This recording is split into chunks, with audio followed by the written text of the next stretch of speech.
복된 주일에 하나님께 예배드리는 모든 성도님들을 주님의 이름으로 환영하고 축복합니다. 다 함께 묵도하심으로 주일 예배를 하나님께 드리겠습니다. 나의 영혼이 잠잠히 하나님만 바라며 나의 구원이 그에게서 나오는도다. 오직 그만이 나의 반석이시요 나의 구원이시요 나의 요새이시니 내가 크게 흔들리지 아니하리로다. 아멘. 존귀하신 하나님 아버지, 이 시간 우리를 정결하게 하시고 하나님을 예배하는데 합당한 아름답고 깨끗한 심령을 허락하여 주옵소서. 하나님의 영광만을 위한 귀한 예배가 되게 역사하여 주시옵소서. 우리 주님 예수 그리스도의 이름으로 기도하옵나이다. 아멘. 교동문 68번입니다. 교동문 68번입니다. 외치는 자의 소리여, 이르되 너희는 강야에서 여호와의 길을 예배하라.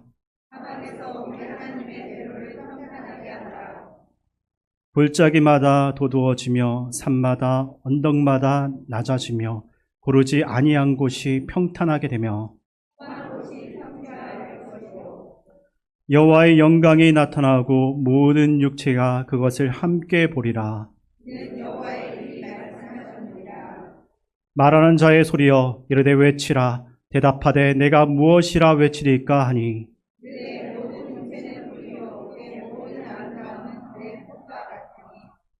풀은 마르고 꽃이 시듬은 여호와의 기운이 그 위에 붐이라. 이 백성은 실로 풀이로다.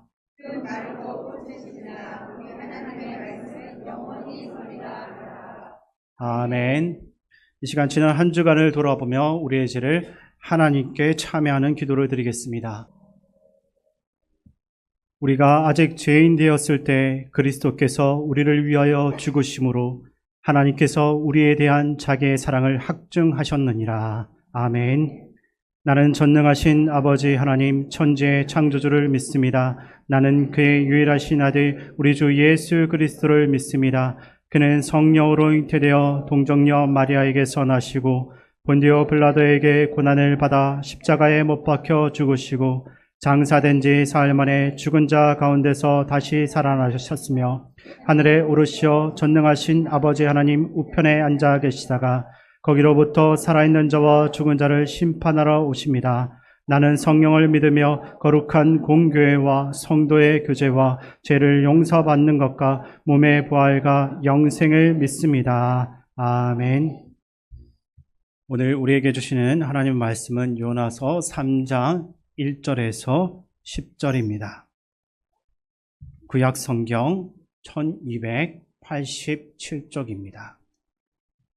요나서 3장 1절에서 10절을 교독하겠습니다. 여호와의 말씀이 두 번째로 요나에게 임하니라. 이르시되 일어나 저 큰 성읍 니느웨로 가서 내가 내게 명한 바를 그들에게 선포하라 하신지라. 요나가 여호와의 말씀대로 일어나서 니느웨로 가니라. 니느웨는 사흘 동안 걸을 만큼 하나님 앞에 큰 성읍이더라. 요나가 그 성읍에 들어가서 하루 동안 다니며 외쳐 이르되 40일이 지나면 니느웨가 무너지리라 하였더니 니느웨 사람들이 하나님을 믿고 금식을 선포하고 높고 낮은 자를 막론하고 굵은 베옷을 입은지라. 그 일이 니느웨 왕에게 들림에 왕이 보좌에서 일어나 왕복을 벗고 굵은 베옷을 입고 제 위에 앉으니라. 왕과 그의 대신들이 조서를 내려 니느웨에 선포하여 이르되 사람이나 짐승이나 소떼나 양떼나 아무것도 입에 대지 말지니 곧 먹지도 말 것이요 물도 마시지 말 것이며 사람이든지 짐승이든지 다 굵은 베옷을 입을 것이요 힘써 하나님께 부르짖을 것이며 각기 악한 길과 손으로 행한 강포에서 떠날 것이라. 하나님이 뜻을 돌이키시고 그 진노를 그치사 우리가 멸망하지 않게 하시리라. 그렇지 않을 줄을 누가 알겠느냐 한지라. 하나님이 그들이 행한 것 곧 그 악한 길에서 돌이켜 떠난 것을 보시고 하나님이 뜻을 돌이키사 그들에게 내리리라고 말씀하신 재앙을 내리지 아니하시니라. 아멘. 자, 우리 옆에 계신 분들 또 앞뒤에 계신 분들 반갑게 인사하겠습니다. 반갑습니다. 잘 오셨습니다.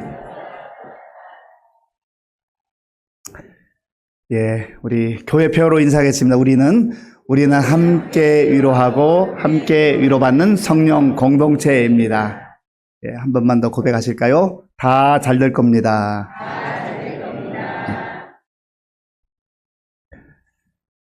여러분들 열심히 살아가고 계십니까? 어떤 사람들은 보면 열심히 사는 사람이 있기도 하고 어떤 사람들은 좀 게으른 사람들도 있어요. 하나님께서 우리 모두에게 24시간이라는 공평한 시간을 주셨는데 그 시간을 어떤 사람들은 잘 지혜롭게 활용해서 살아갑니다. 열심히 살아가요. 그런데 어떤 사람들은 시간을 너무 낭비하고 아무렇게나 살아가는 사람들도 있습니다. 그리스도인들은 인생을 아무렇게나 살아서는 안 돼요. 정말 귀한 시간, 하나님께서 우리가 허락하신 시간을 열심히 살아야 됩니다. 그런데 이 열심히 산다라고 할 때 열심이라고 하는 단어의 뜻을 사전에서 찾아보면 이렇게 설명합니다. 어떤 일에 온 정성을 다하여 골똘하게 힘씀 또는 그런 마음. 그냥 대충대충 하는 게 아니라 정성을 쏟아 부어서 한다란 말이죠. 열심할 때 열자는 한문으로, 한자로는 더울 열자예요. 뜨거울 열자입니다. 그리고 마음심, 마음에 뜨거움이 있다는 거예요. 불이 있다는 거예요. 열정이 있다는 거예요. 그러니까 무엇을 해도 대충대충 하지 않아요. 정말 최선을 다하는 겁니다. 마음을 다하는 거예요. 학생으로 말하면 공부를 해도 최선을 다하는 거고 직장인이라고 한다면 대충대충 하지 아니고 최선을 다하는 거예요. 우리 그리스도인들이 하나님께 예배자로 살아가잖아요.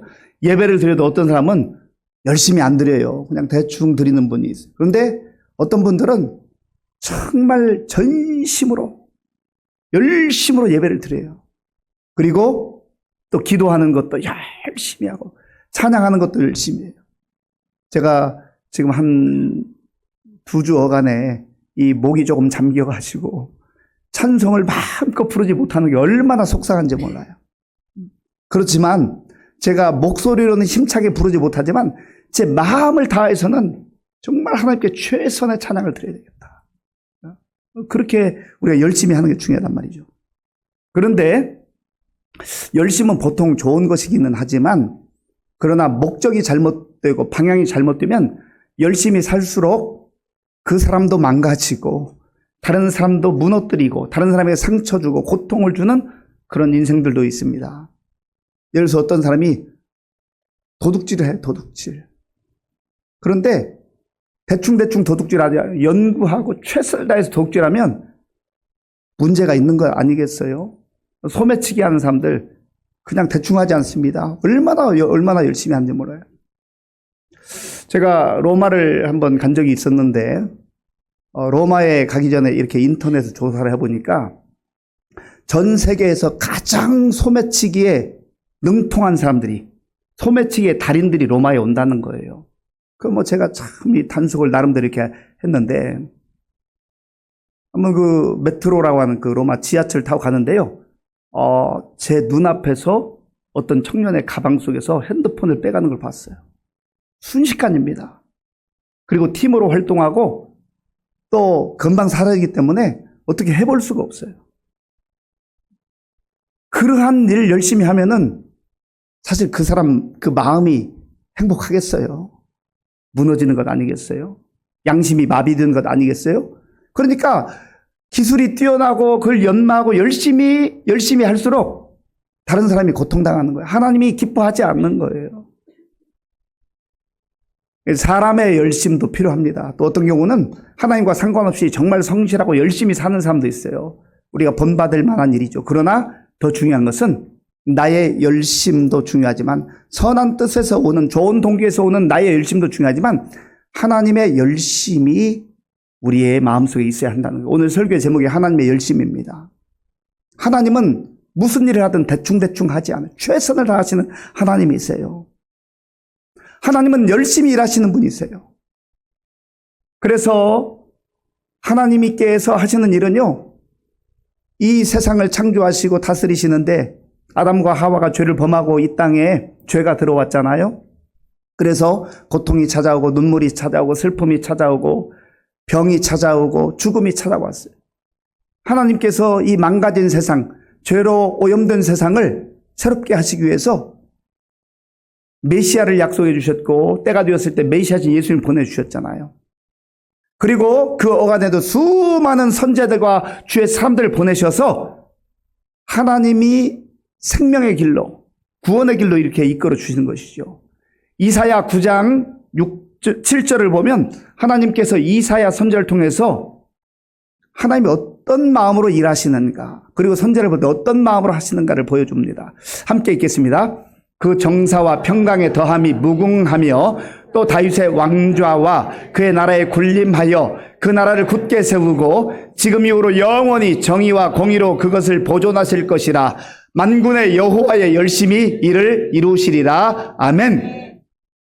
하나님께서는 메시아를 보내시기 약속하셨는데 이사야 선지자를 통해서 메시아가 이 땅에 오기 700여 년 전에 메시아를 약속해 주세요. 그리고 그 메시아 왕국이 이루어질 때 하나님의 공의와 하나님의 정의가 이루어진다라고 하는 거예요. 사람들이 생각할 때는 그게 가능할까? 가능하지 않다고 보지만 그러다 만군의 여호와의 열심히 이를 이루시리라. 하나님께서 열심으로 구원의 역사를 이루어 주신 줄로 믿습니다. 그래서 우리가 그 은혜를 덧입고 사는 거예요. 하나님께서 요나를 부르셨어요. 요나야, 너 저 니느웨에 가서 말씀을 전해라. 저들이 지금 죄악 가운데 살아가는데 40일이 지나면 하나님의 심판이 임할 것이다. 요나가 하나님의 말씀을 듣고 순종했으면 좋았는데 하나님 다른 데는 몰라 저 거기 못 가요. 그래서 니느웨로 가기 싫어했어요. 하나님은 그 백성들 구원하시기를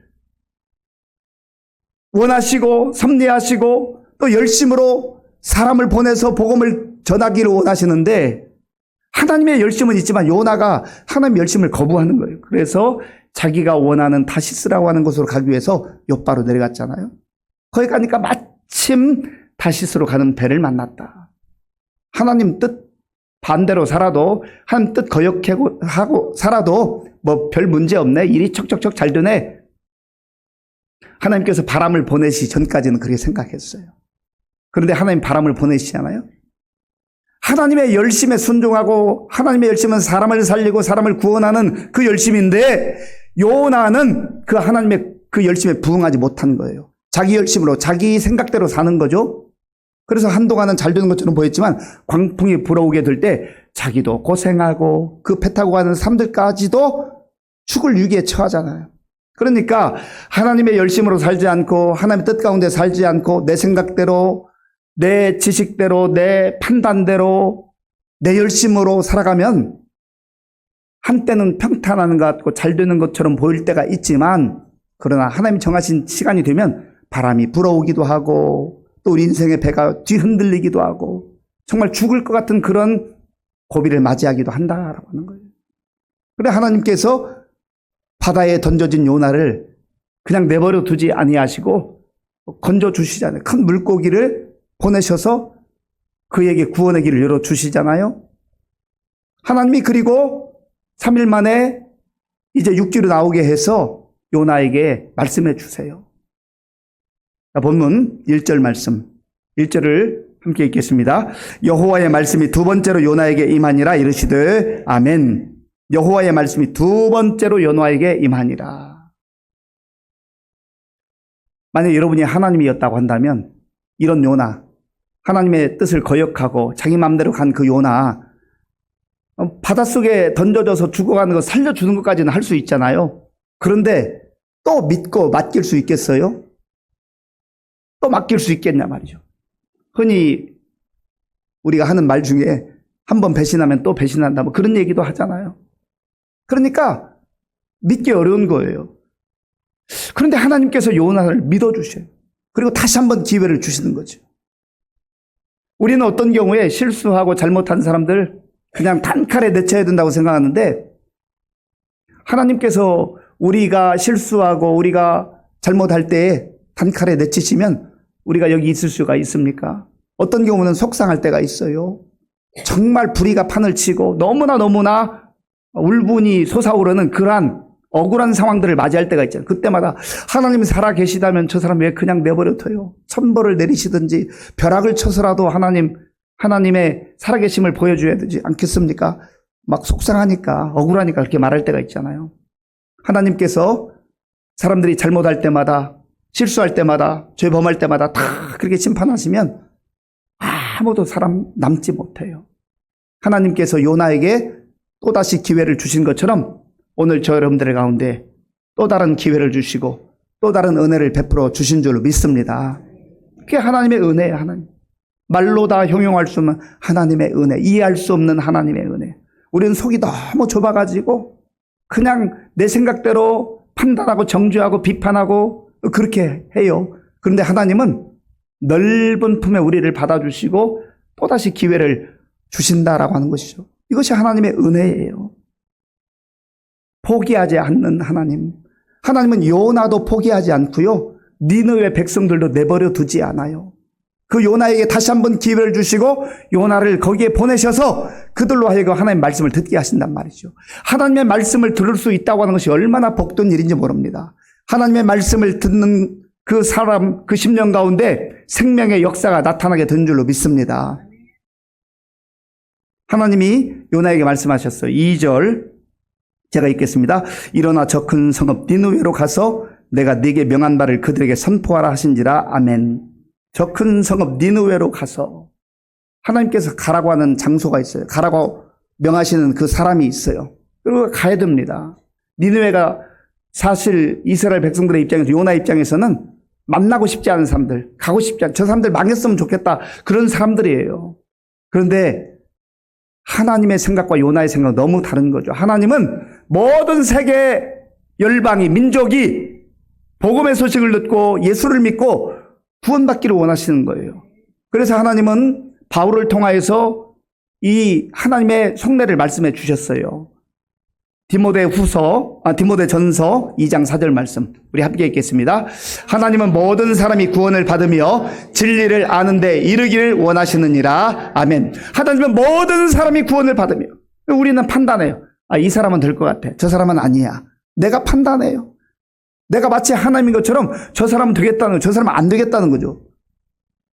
하나님이 말씀하신 말씀이 뭐예요? 하나님은 모든 사람이 구원을 받기를 원하시며 구원을 받으며 진리이신 예수님을 아는 데 이르기를 원하시느니라.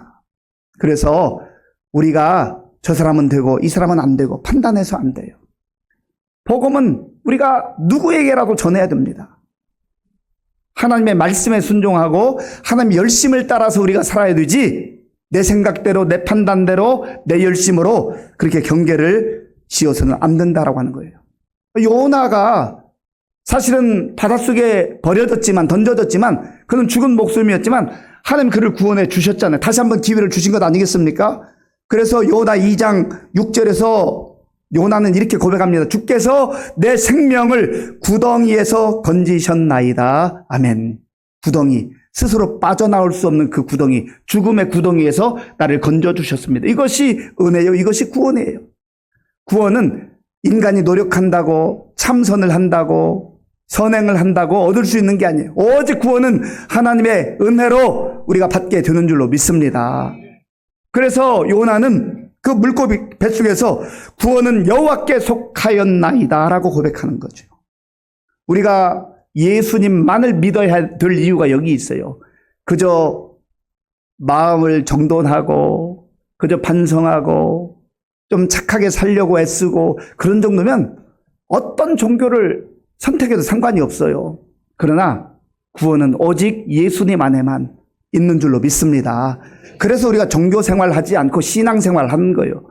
믿음으로 사는 거예요. 예수 믿는 거예요. 요나가 이제 하나님 말씀에 따라서 그 니느웨에 가서 말씀을 선포했습니다. 자, 본문 3절 4절을 제가 읽겠습니다. 요나가 여호와의 말씀대로 일어나서 니느웨로 가니라. 니느웨는 사흘 동안 걸을 만큼 하나님 앞에 큰 성읍이더라. 요나가 그 성읍에 들어가서 하루 동안 다니며 외쳐 이르되 40일이 지나면 니느웨가 무너지리라 하였더니 아멘. 요나가 여호와의 말씀대로 일어나서 여호와의 열심에 부응한 거예요. 여호와의 열심에 순종한 거예요. 사랑하는 성도 여러분, 여호와 하나님께서 말씀하신 대로 우리가 사는 것이 가장 지혜로운 삶이요 가장 잘 사는 삶이라는 것을 꼭 기억하셔야 됩니다. 그렇지 않으면 내 열심만 가지고 내 성실함만 가지고 자기 스스로 자부심을 느끼며 뿌듯하게 생각하며 살아갈지 모르지만 하나님께서는 아니야. 그건 네 열심이지. 그건 네 열심이지 내 열심이 아니다. 그건 네 뜻이지 내 뜻이 아니다. 그렇게 말씀하는 거죠. 하나님의 열심으로 우리가 사는 게 너무 중요하단 말이에요. 그래서 하나님은 바울을 통하여서 하나님의 열심으로 복음을 전하고 선한 일을 그리스도인들이 감당해야 할 것을 말씀해 주셨습니다. 디도서 2장 14절 말씀 함께 읽겠습니다.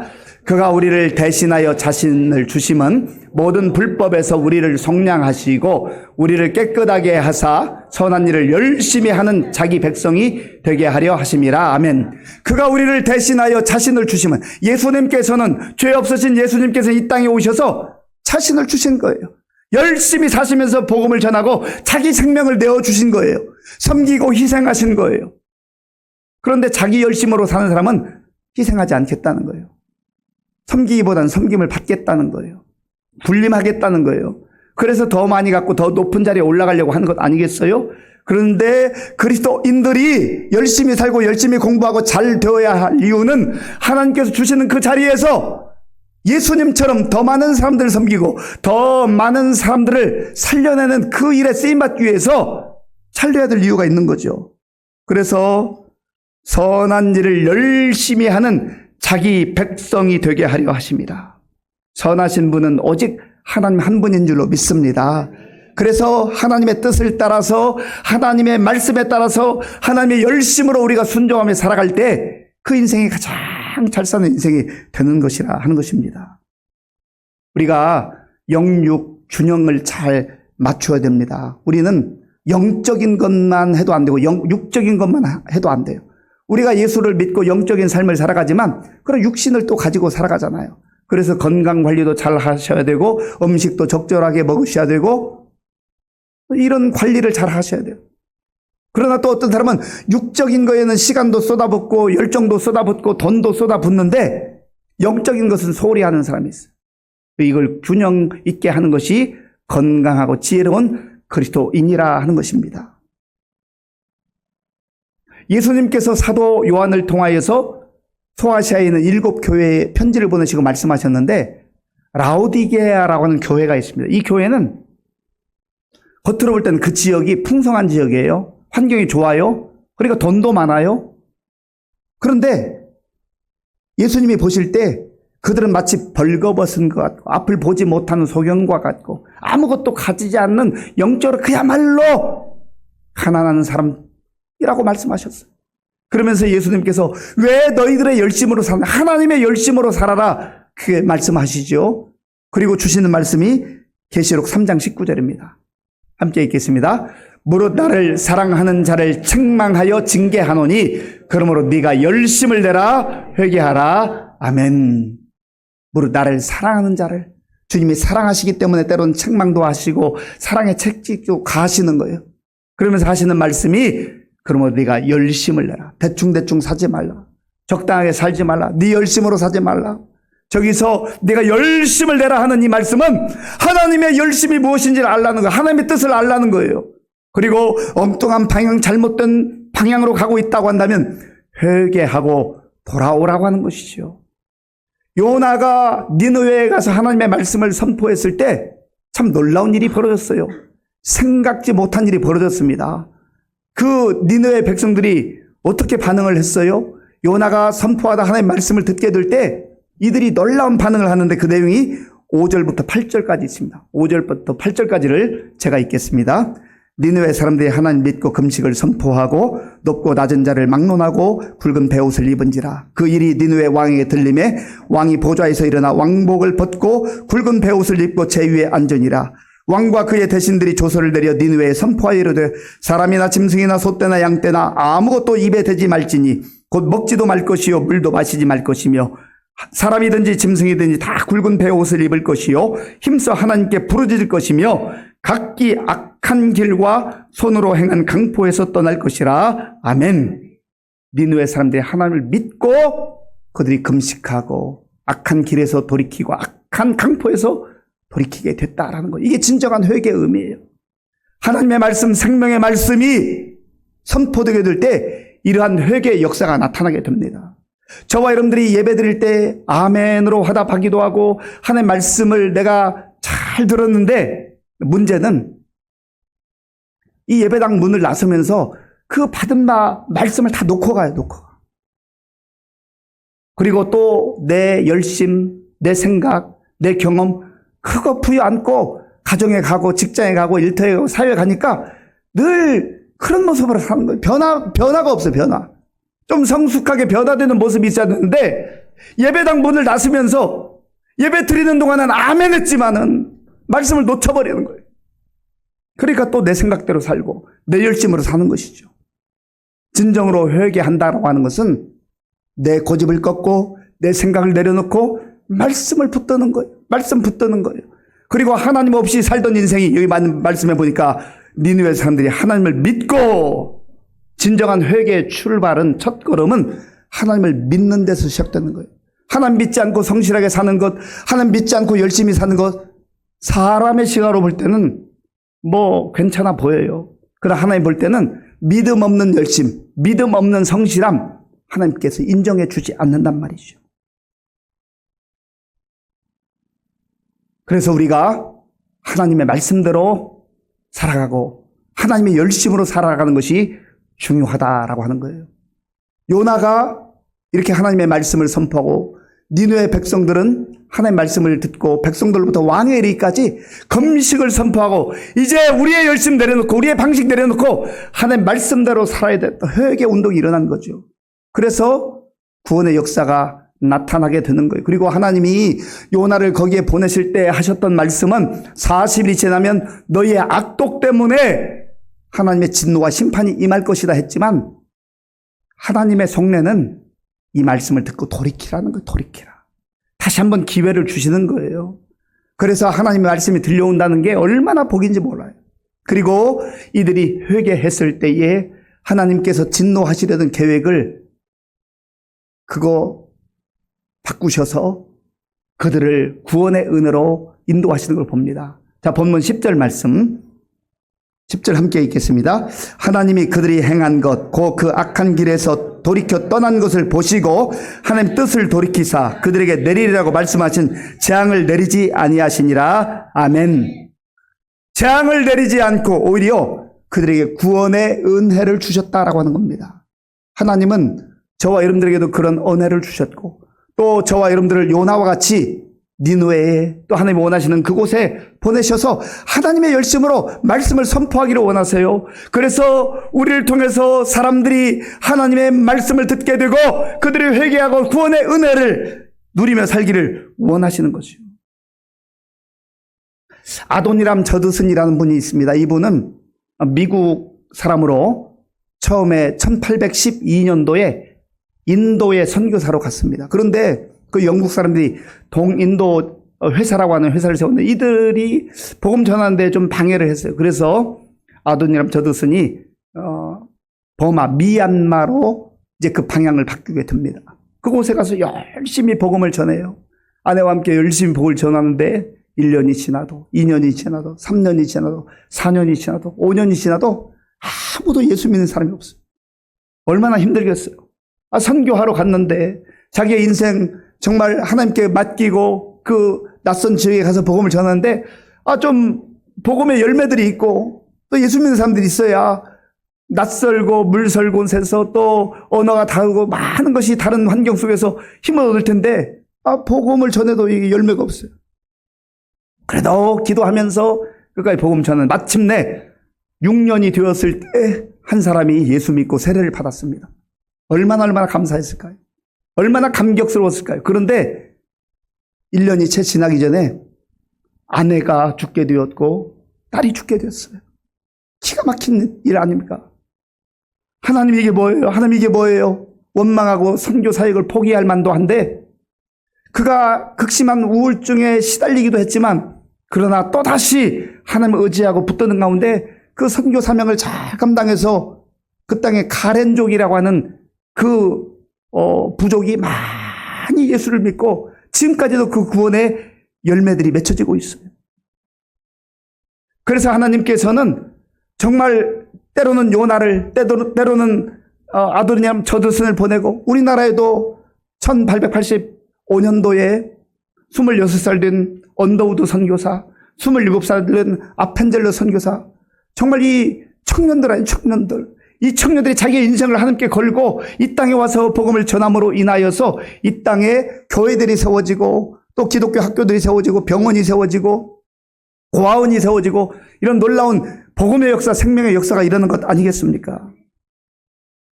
그래서 바울을 통해서 하나님께서는 말씀을 좀 전해라, 말씀을 전해라, 하나님의 열심을 품고 말씀을 전해라 말씀하십니다. 디모데후서 4장 2절 말씀, 디모데후서 4장 함께 읽겠습니다. 너는 말씀을 전파하라. 때를 얻든지 못 얻든지 항상 힘쓰라. 범사에 오래 참음과 가르침으로 경책하며 경계하며 권하라. 아멘. 너는 말씀을 전파하라. 때를 얻든지 못 얻든지 항상 힘쓰라. 제가 2019년도에 우리 의정부 시민교회에 오면서 의정부를 처음 와봤잖아요. 우리 성도들이 이제 인사하면서 알아가기 시작하지만 이 주변의 사람들을 제가 어떻게 알아요? 그 전도를 해야 되겠는데 때로는 슈퍼를 가기도 하고 이발소를 가기도 하고 또 꽃가게를 가기도 하고 여기저기 가면서 사람들을 만나기 시작했습니다. 그래서 그분들 이름을 적고 전화번호를 묻기도 하고 기도하고 또 찾아가고 또 찾아가고. 어제도 제가 어디 좀 다녀오다가 가게를 들렸어요. 5년째 제가 들리는 가게입니다. 마음문이 조금 열렸어요. 조금. 언제 올지 모르겠어요. 그래도 전하는 거 그래도. 목사라고 해서 전도가 저절로 되는 게 아니에요. 저도 성격이 굉장히 내성적이기 때문에 믿을지 안 믿을지 모르겠지만 저 내성적이에요. 제가 이렇게 성도들 앞에서 설교하는 것 자체가 기적입니다. 그 가게를 전도하러 들어갈 때 저 사람이 어떻게 반응할까? 인상 쓰지는 않을까? 싫은 소리 하지 않을까? 막 가슴이 두근두근 하는데 그냥 또 들어가는 거예요. 부딪혀 보는 거예요. 그리고 하나님께서 역사하는 거예요. 요나가 복음을 전했을 때 금방 열매들이 있기도 하지만 아도니람 저드슨처럼 6년 동안 피눈물을 흘리면서 복음을 전해서 한 명 얻고 또 그 열매들이 계속해서 열리는 그런 은혜가 임하기도 하고 그런 거예요. 지난주에 우리 사랑하는 고 강명규 집사 하나님의 부름을 받아 이제 하나님 나라에서 평안히 쉬는데 이 근방에 화장장이 없어가지고요. 저 공주 그 세종시까지 갔잖아요. 거기 가서 이제 모든 예배를 다 마치고 우리 유가족들은 좀 먼저 보내드리고 제가 또 막내 동생이 어려움 가운데 있기 때문에 막내 동생 위로하려고 같이 이렇게 지내는 가운데 잠깐 시간이 있어서 어느 지역을 방문했습니다. 가보니까 저 처음 가는 곳인데 버스 정류장에 어느 분이 앉아 있어요. 그래서 제가 가서 말을 붙였습니다. 이런저런 얘기하다가 제가 혹시 선생님은 신앙생활 하시나요? 하면서 복음을 전했는데요. 한 5분 듣더니 이제 그만하라는. 일어나서 가는 거예요. 그래서 꼭 예수 믿으셔야 됩니다. 그분이 언제 죽게 돌아올지 저는 몰라요. 그러나 그 처음 가는 곳에서 다른 거 할 일도 있지만은 하나님께서 붙여주신 그 영혼 만나서 복음 전하는 거예요. 때를 얻든지 못 얻든지 복음을 전하는 거예요. 사도 바울이 자기 열심으로 살 때 자기도 힘들었지만 얼마나 많은 사람 고통을 줬어요. 스데반과 같은 그 믿음의 사람 죽이는데 앞장섰잖아요. 그런데 부활의 예수님 만나서 그가 어떻게 달라져요? 많은 고난과 역경 속에서도 굴하지 아니하고 좌절하지 아니하고 복음 전하잖아요. 그래서 사도행전 20장 24절에 보면 이렇게 고백하고 있습니다. 우리 함께 읽겠습니다. 내가 달려갈 길과 주 예수께 받은 사명 곧 하나님의 은혜의 복음을 증언한 일을 마치려 하면은 나의 생명조차 조금도 귀한 것으로 여기지 아니하노라. 아멘. 하나님의 은혜의 복음을 증언하는 일을 마치려 하면은 나의 생명조차 조금도 귀한 것으로 여기자. 내 생명을 다 바쳐서 내 인생을 다 바쳐서 복음을 전한다 해도 나는 내 생명 아깝지 않습니다. 그런 고백 아니에요.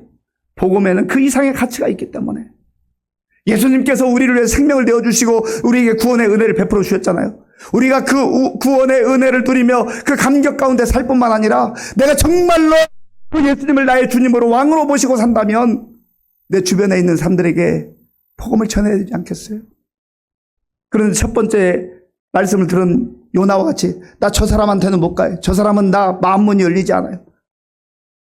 우리가 그런 경계서들 울타리를 쳐놓고 그 사람에게 가지 않으면 그 사람이 누가 가나요? 예수님도 말씀하셨습니다. 예수님이 이 땅에 오셔서 공생의 사역하실 때 이른 아침부터 새벽부터 가서 기도하시고 많은 사람들 만나서 복음 전하는데 복음서에 보면 식사할 겨를이 없을 정도로 하나님 나라의 복음을 선포하셨어요. 그리고 예수님께서 요한복음 5장에서 이렇게 말씀하셔요. 5장 17 함께 읽겠습니다.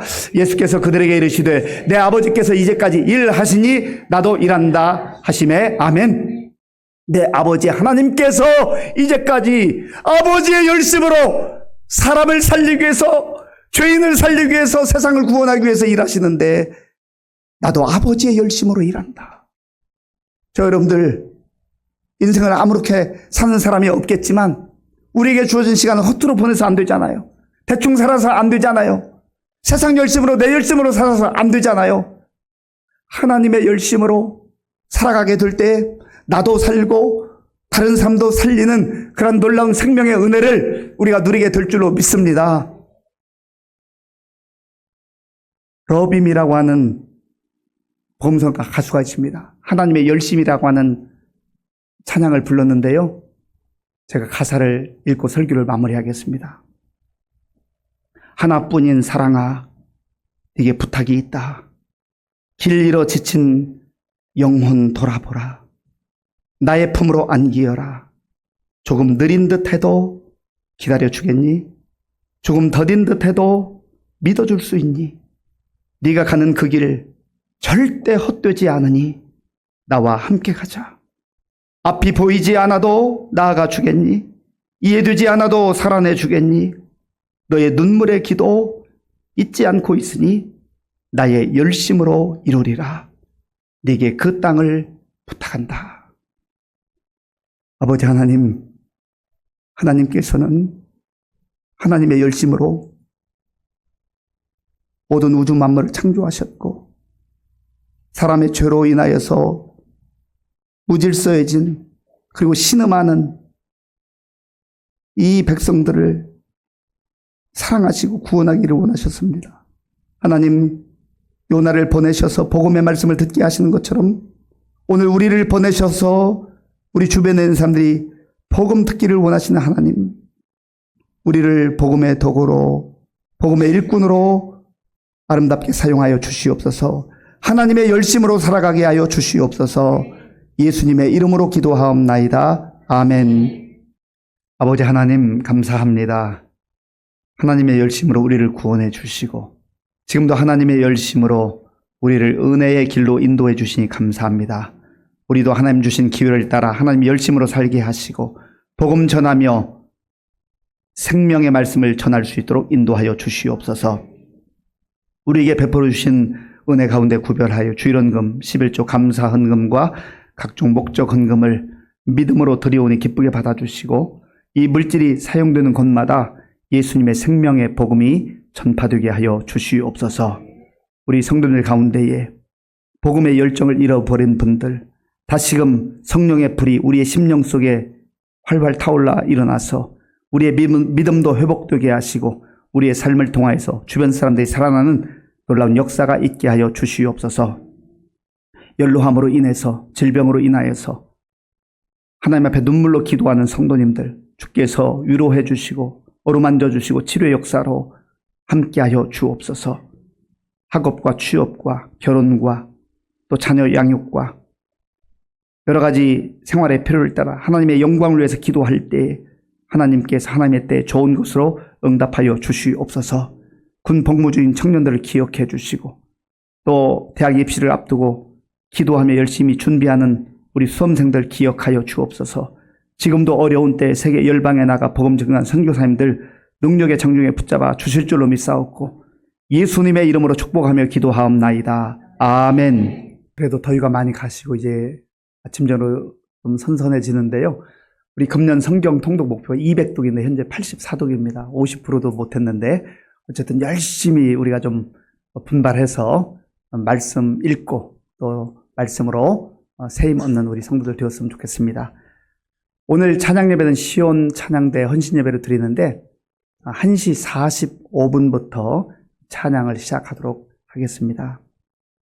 우리 김재민 원로 목사님 가정에서 오늘 점심 식사를 제공해 주시는데요. 우리 원로 목사님 가정에 두 아들이 있는 둘 다 목사입니다. 첫째 김신혜 목사님은 지금 영등포에 부목사로 지금 있는데 12월 중에 관악로에 있는 교회로, 서울 신길동에 있는 교회로 담임으로 부임하게 되었습니다. 그리고 둘째 아들 우리 김재회 목사는 캐나다에서 또 신야가 학위를 마치고 에스라 성경대학원 그 학교에서 이제 이번 학기부터 강사로 이제 출발을 합니다. 앞으로 또 좋은 교수 자리가 날 수 있도록 기도해 주시기 바랍니다. 그리고 오늘 우리 김인목 목사님, 우리 김명희 사모님, 우리 김미진 지금 다 따로 앉아 있는 것 같아요. 그래도 한번 일어나 보시겠어요? 예. 예. 우리 김인복 목사님은 제 아내의 오빠입니다. 그리고 특수학교, 장애인 학교 교사로 오랫동안 섬겼고, 또 감리교 신학대학에서 목사가 또 되었고요. 수십 년 동안 또 장애인 사역을 위해서 지금까지 해오고 있고, 그러니까 오늘 하나님의 은혜에 연주한 이 김미진 자매는 저의 이제 조카가 되는 겁니다. 오늘 우리 교회 방문해서 또 예배도 드리고 하나님께 영광 돌려서 감사합니다. 우리 한번 환영의 박수하겠습니다. 자, 우리 다 함께 자리에서 일어나셔서 물된 동산 찬양하겠습니다.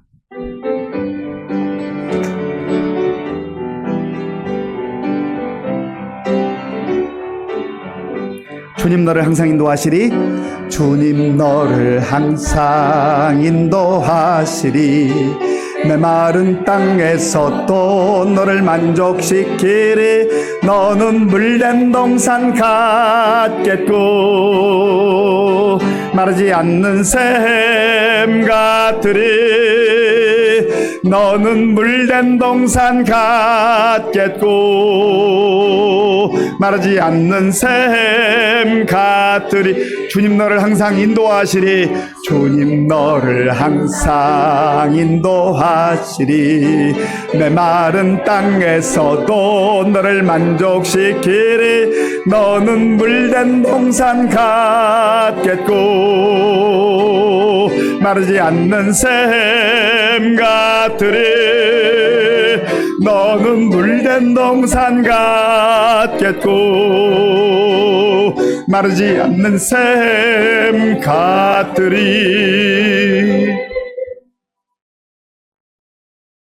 지금은 우리 주 예수 그리스도의 은혜와 우리 아버지 하나님의 크신 사랑과 성령님의 교통하심과 역사하심과 인도하심이 내 열심이 아닌 하나님의 열심으로 생명의 말씀, 복음의 말씀을 증거하며 나도 살고 남도 살리는 삶을 살기로 결단하는 모든 성도들 머리 위에와 저들의 가정과 자녀들과 일터 위에와 몸된 교회 위에와 우리나라와 민족 가운데 이제로부터 영원토록 함께 하옵시기를 간절히 축원하옵나이다. 아멘.